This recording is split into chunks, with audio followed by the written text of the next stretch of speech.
grand combat Boy Malika Dugar Peul Boy Malika mu ngi ci géew bi mu ngi doxantu pare na Dugar pare wu dernier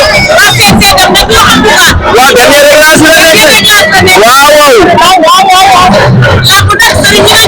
waaw mais Diarra Bousso boo seetloo ñaari mbër yi dañ niroo ngemb ngemb alpulaar lañ ngemboo wala ñaari mbër yi nag seen ngemb yi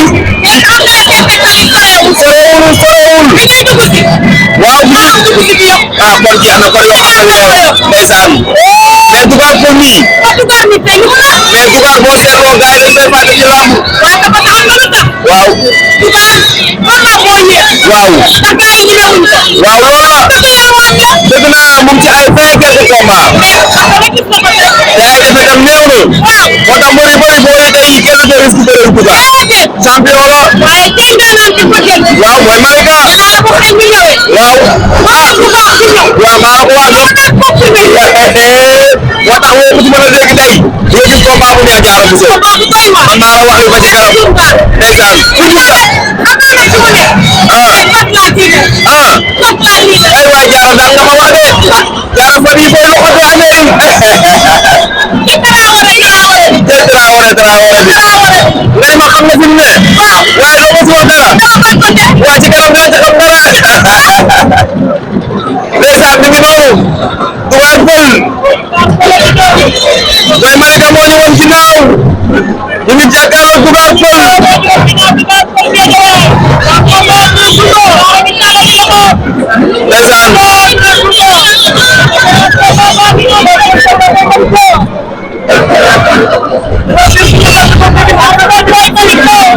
Dugar toj na leen tojul ay waay yàq na ci ak omet ak mayonnaise la ilaha illallah Dugar tibb na suuf tibb na tànk bi ndeysaan ñaari mbër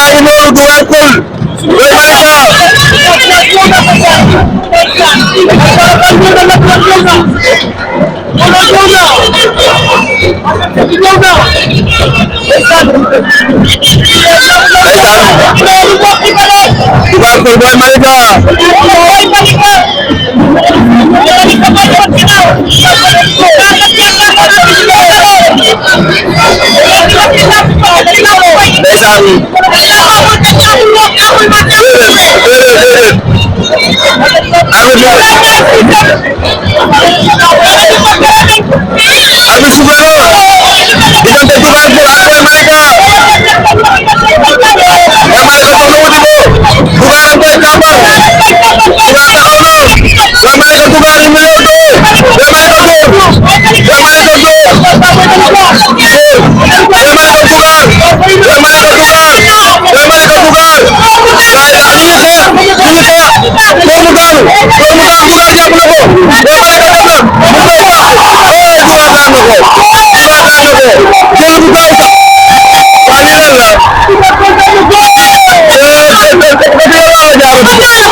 Dugar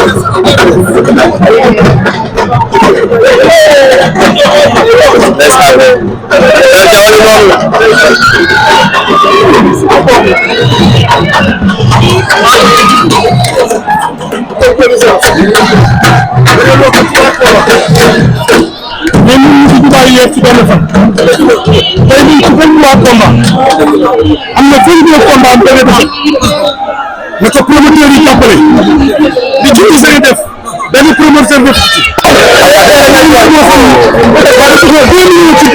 ñu lamb poosam fay man maa ko dugal ci benn bu baax ci Jakarta xam nga am ma lay doon bi ñu commencé bëre man ak patron mosu ñu ñëw ci stade mais bi ñu demee ba mën ñu dem dañu ko dama seet sa baay ma ñëw may seen baay sama xam ne ñëw may seen baay bu tane di may seen baay loolu li ñu daal mo yàlla ñu ko laaj ci ndaw ndaw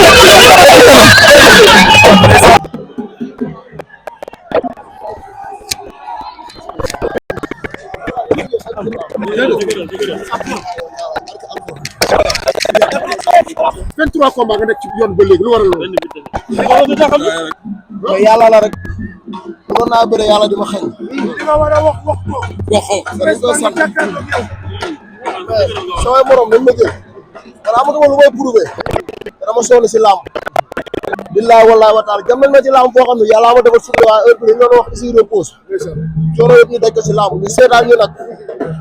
père autorité Guédiawaye nañu jàppale te yamale. père Diaw amul lu bari. combat bi daa jël ay moyens jox ma ne ma demal nga def regroupement. bu fekkee li may wax du dëgg. suba yàlla nga ko taxal sama dëgg. man du ma waxal nit yàlla nga ñuy def dégg ma ko gisuma ko. ma koy sant bu baax si naan taxawaayam. samay xarit aw ma seen fay. lu nekk dégg nañ ko. lu nekk gis nañ ko waaye yàlla am na. sutura promoteur yaa ngi lay seetal ñenn si adversaire. Bulldozer dañoo ñu bëre. génnoo Malika. génn ma koy génn. xanaa duñu ay mbër nañ ñëw. su leen neexee ñoom ñëpp dañ dajaloo benn ngeem. billaahi wallaahi wa taala amul morom Malika. damay woo Aziz Ndiaye di woo Baye. kii maa ko copte mbër la. 23 combats benn défaite. nañ ko jàppale. tey jii sortie bi école de lutte Balla Gaye lii arrangé nañu. te nañu góorgóorlu te entraîneur bi déglu na ma. ndax dafa ñëw sol benn yére ma woolu ko ni ko summi ko mu changé ko déglu ma. ñun dañu yàgg ci njaw di njaw. mais tey à partir de maintenant Baye Ndiaye xam na ni Guédiawaye am na mbër mu bees mu ñuy wax Dougar. jërëjëf.